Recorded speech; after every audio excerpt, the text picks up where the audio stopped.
I'd like to call the Thursday, August 28th, 2025 meeting of the JWB Finance Committee to order.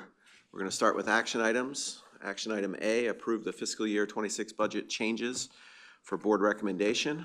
Robbie, please make the presentation. Bria, if you'll pull that up. Thank you. Thank you, Mr. Chair, members of the Finance Committee. We'll jump right in. I don't have ability to roll here. I do now. So narrative here for sure in how we got to where we are with the budget changes, talking about our current millage rate and the increase of 405 from last year, and that's in the taxable value amount. I'll get into, though, the summary of the changes. And this is for the revenue piece. And this is beginning fund balance. As you all know, we are working towards reducing lapse, means that we're reducing fund balance. Since the board has seen this last, there's been about an $810,000 decrease in that revenue. We're still good with our fund balance and so forth, no problems there. But we're going to focus on lapse and continue to keep the money working for today's children. The next item is property tax revenue. And an update there, we need to update this as we get receipts from the collections office, Pinellas County Tax Collection Office. And that kind of morphs over time in and out as we budget. Again, a budget's a forecast, it's a spending plan. So there's a change in revenue there of about $104,000. Had a good meeting actually with the tax collector yesterday and went over some of this at Mr. McCurrick's direction. And then interest income, revenue there is down to about $50,000. We're still well ahead for the year, as you're going to see later. However, we have less to invest because our cash position and our fund balance is going down. So obviously that'll have an impact on interest income for us. So the net effect of all this is about $964,000. And that's for the revenue side. Any questions there? So let's talk about expenditures. Expenditures, and this is for the administrative side of the house of expenditures. The Chief Communications Officer position is a position that is not going to be filled at this time. And some changes to fringe benefits there. A net of a decrease in expenditures of about $969,000. That's not all associated with Chief Communications Officer position. As I mentioned, there are fringe benefits elections in there too, that there have been changes throughout the year on that. Program consultation fees. JWB, as you might be aware, has some employees are through the consulting piece of the arm of JWB, and some of their compensation is funded out of this. And we've had a decrease there of about $40,000. Largely due to the fringe benefits elections there. And then lastly is the capital RFA. This is the one-time funds. This is for the Girl Scouts of West Central Florida. They haven't been able to get some permits to finish a project that they have planned for their agency and have asked to roll over the roughly $67,000 there into next year. So that's the accounting adjustment for there. As you can see, that's a positive, so we're adding that back to expense for this year for a net expense change since you've last seen it of about $243,000. Any questions there? Okay. Bree, if you'll go to the next PDF, please.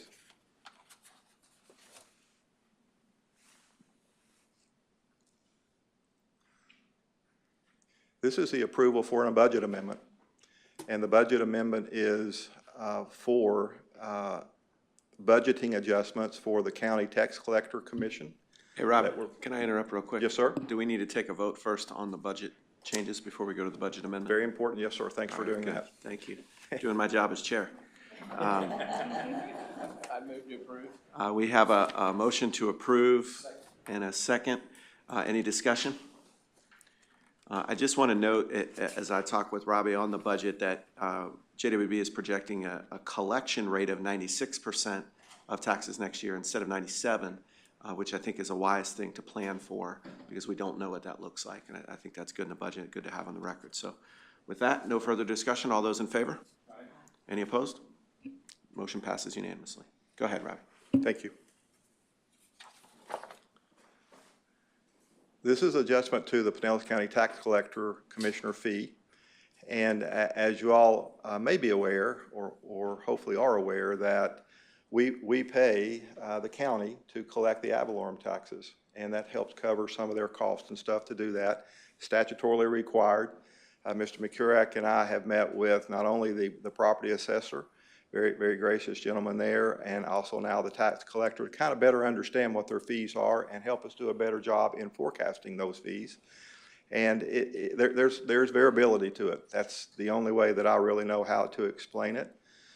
Throughout the year, we will pay either on a quarterly basis or even when we're getting the first tranche of our tax revenue in, we'll pay a fee at that point. There's a reconciliation that usually occurs in September. The good news there, in September, historically, we get a refund from them for unused fees that we paid. And that fee historically has been around $530,000. So it's not immaterial, something that we want to keep an eye on. We don't want to over budget for that, and we certainly don't want to under budget for that.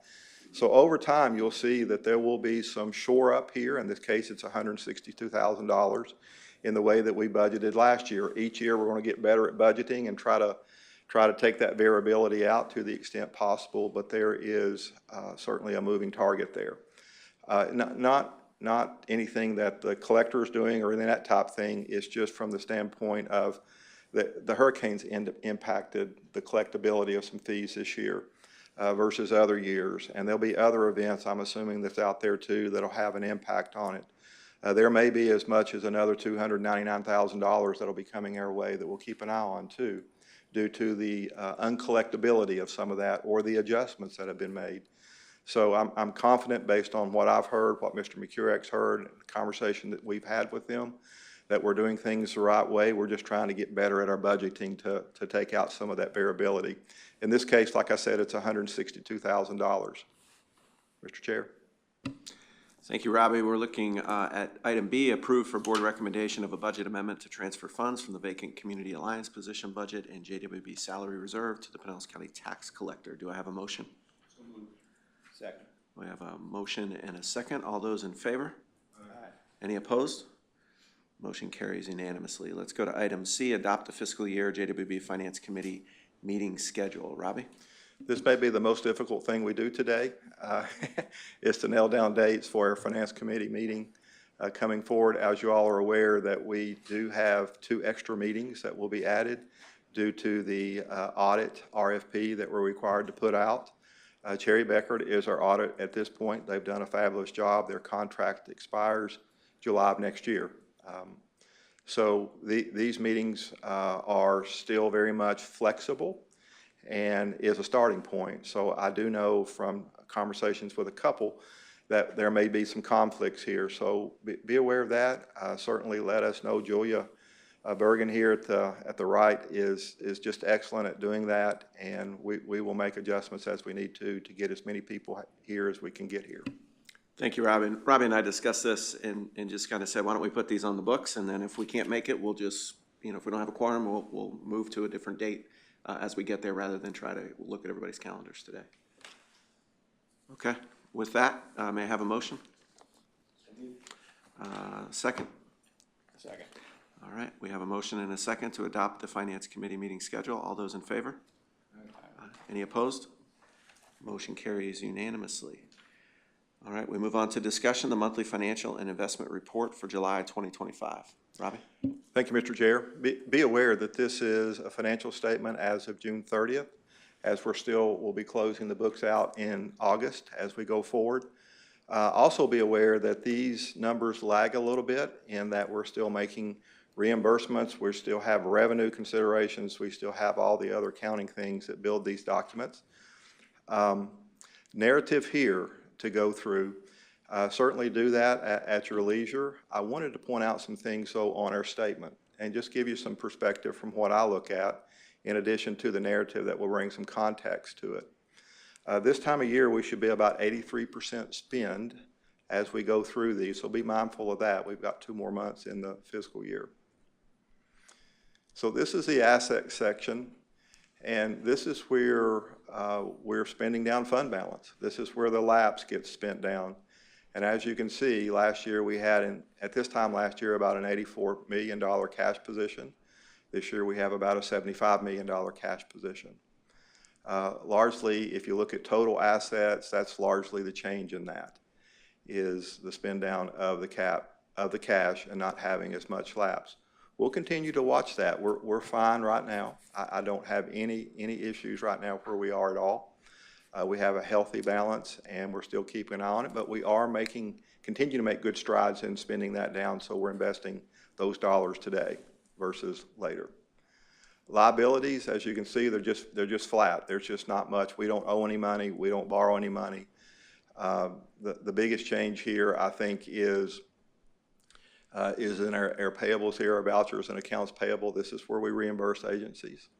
It's a timing thing. As they incur expenses per their contracts, then they send in reimbursements. Stacy Gill's here, her group, VETSES. There's about $115 million worth of spend that goes out the door, and this is part of the payables of that gets accrued to the balance sheet for this time of year. Fund equity, and this is our fund balance. As we talked about, has that cash implication, and we're down about $8 million from where we were this time last year. Any questions on that? That's a high-level view. Certainly the narrative up here will give you some more context. If you have other questions, please let me know. Okay, let's get into the income statement then quickly. This is total revenues, and this is where we are collections year to date. We should be about 84%. If you look in our property taxes, we've collected almost 100% of that. There'll be some reconciliation between now and the end of the year. With our interest income, we're over about 28% here, as you can see. And I'll give you a graph here in just a minute and give you some perspective on that. So year to date, we're in income about almost $111 million in collecting.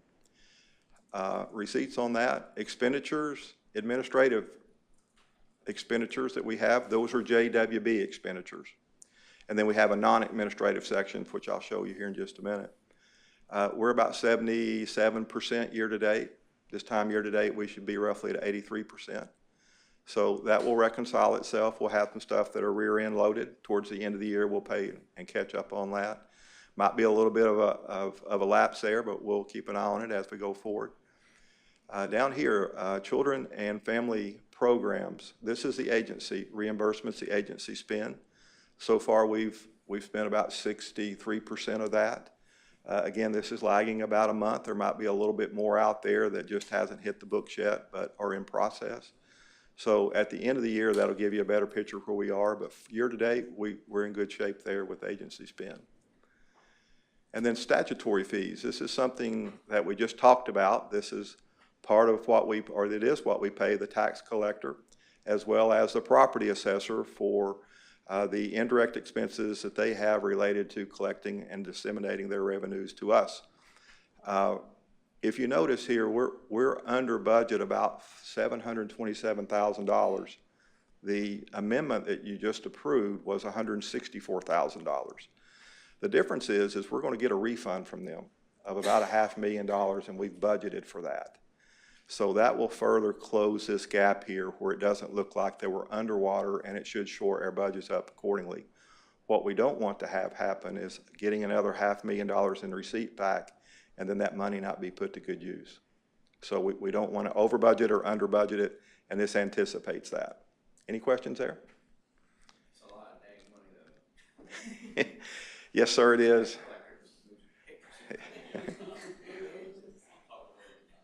You know, we can always propose a new statute if we want to. So, and then this is the non-administrative costs that we have. Non-administrative costs largely are made up of our IT or softwares that we purchase. They're not necessarily people, they're not necessarily contracts to operate, but they're tools that we use. And I just want to make that distinction. We have those differences in fees here. And we're tracking a little bit over right now for the year in that section. That was anticipated. That was with some increases in softwares and other things that we're doing. But we certainly we're about $300,000 over. That will shore itself up more towards the end of the year. If there's a little bit of an underage there, we'll make that adjustment for next year's budget for sure, but we're fine in covering that. And then finally, total expenditures were about 65%. This time of year, we should be about 83%. So that's a real quick overview of the financial statements or the income statement. If you have any questions on that, I'll be glad to answer them. All right. Robbie, if I can just chime in, I know you said several times 83% as what we should be in terms of spend, and we're at about 65. And I think you and I discussed this before the meeting. Now, part of that is just reconciling from the accounting side some of those bills that probably have been put out but just haven't been reconciled yet. Yes, sir. And I think Mike has done a really good job in the short amount of time he's here is trying to predict that lapse. So even that 500,000 that might come back, knowing how do you best spend that so that you don't end up with a fund balance that's, you know, much higher than what the board has asked for. So Correct. Thank you for tracking that and also keeping us aware of that through this meeting. Yes, sir. Thank you for that. This just graphically demonstrates JWB revenue compared to last year, 24, 25, and as you can see, we're a little bit ahead in revenue collections. The assessed value is a little bit more this year, so it should be a little bit ahead from where it was last year. And if you'd look, I think, a year back further, it would show a slow growth in that. These are the expenses, comparison for fiscal year for this time of year for the expenditures. FY25 to FY24, as you can see, the dollar amounts that we spent, a little bit more this year because there was more funding available to spend. And then this is a breakdown just of the administrative costs for JWB in the different departments that we have in the different sections. As you can see, we're just tracking along. The budget's in the blue and the expenditures actually are in the rust color. So we're very much in line there. No issues at all from my perspective. Here are contracts that have been signed between $25,000 and $75,000. That's within the CEO's authority. We're required by board policy to disclose those, and those are those contracts that have been signed. They all have associated budgets with them, and from a spend standpoint, are very much in line with what's available for the obligation under those contracts. And a little bit of a brief explanation here as to what they are. Any questions on that? And then lastly, budget transfer, $60,000 that we got approved last month, and this is for the flooring that we're having issues with in the building. We have tile that is beginning to lip up. That's a trip hazard. There also could be some moisture underneath that's causing that. So this $60,000 will help us, is a negotiated figure, I want to add.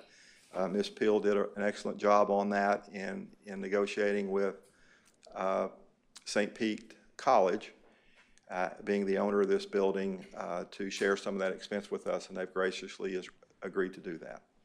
Total cost is, Laura, about $120,000. We're paying half. Paying half. And Okay. by the way, it starts next week, so be pretty. And then lastly, just this is our operating account, the Truist account. They call it a concentration account. The average rate right now on that is about 3%. The earnings that we've gotten so far is about $3,000. Right now, as of July 30th, we had about $5.5 million in the account. On average, we try to keep about $1.5 million in there. We try to keep the other piece of that invested, obviously. These are the different investment pools from the Florida State Treasury that we're allowed to, by statute, to invest in. And you can see the breakdown of the amounts there.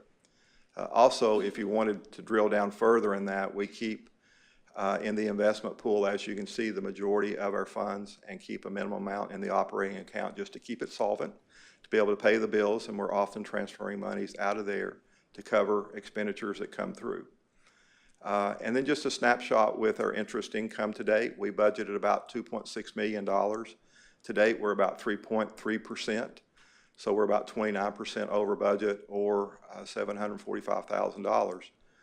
Last year, we had about a 4.81% return. As you all know, since last year, rates have moved down some. This year, our return's about 4.05.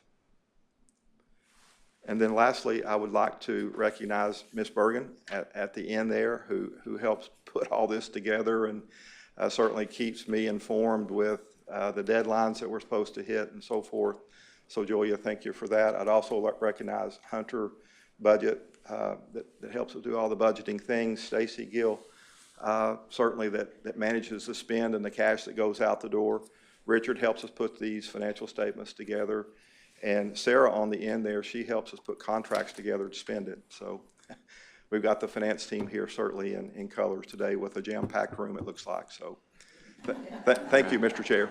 Thank you, Robbie. Any discussion on the monthly financial investment report? Okay, Chief Executive Officer's report, Mr. McCurrick. I will keep this very short. As Robbie had mentioned, Robbie and I met with Mr. Twitty to review what his role is. One thing I found out is that Robbie nor Karen had the opportunity to really understand the roles of our tax collectors and our appraiser. So I set up the first meeting for Robbie and I to discuss what Mr. Twitty does and his team, and got a really good understanding of his portion of the funds that we pay to go towards his organization and support. Then both Karen and Robbie met with Mr. Ross and talked about the tax collection process to get a better understanding. I thought that it was important for both of them to really understand the process, how it works, and how our funds are used. Once we got past the legislative component of that gave them the opportunity to take the amount of funds that you've seen. We then got into some real good discussions about how the operation works and what transpires from there. We have an upcoming September 8th trim hearing. I've asked for a special session to cover one specific item, and that's an item that was brought to our attention by both by Feeding Tampa Bay and by the school system, about roughly 16 to 19 pantries that were needing to have food supplied, and that there was a deficiency in funds to do that. I asked the team to take a good hard look at where we might be able to support in any way. We found $250,000 in funds that were available and lapsed from FSI, and we are proposing to use those funds to provide food for those schools, and that'll come on the September 8th for the board's approval. Lastly, there's a lot of other things that we'll bring up, and I'll wait till the board meeting to do that, but I just wanted you to be aware, as I said in some of the board meetings, that we stopped the review or look for the CCO because I didn't think it was a position that the description of the position and what we were trying to fill was not necessary for this organization. But I also did say that there is a need for a different position, and I've been working on that, and I plan to bring that to the board at the September board meeting to provide them with what I want to do with that in that space. Other than that, there's a number of other programs that are coming on. You're going to see a lot of JWB in the press. You're going to see us on ABC News as well. We've got some programs on Bosses for Babies and others that will be coming over the next, within the next couple of months. So be prepared to see a lot of press for JWB and the operations and the value that we're creating. Thank you, Mr. Chair. Open agenda. Do we have any public speakers?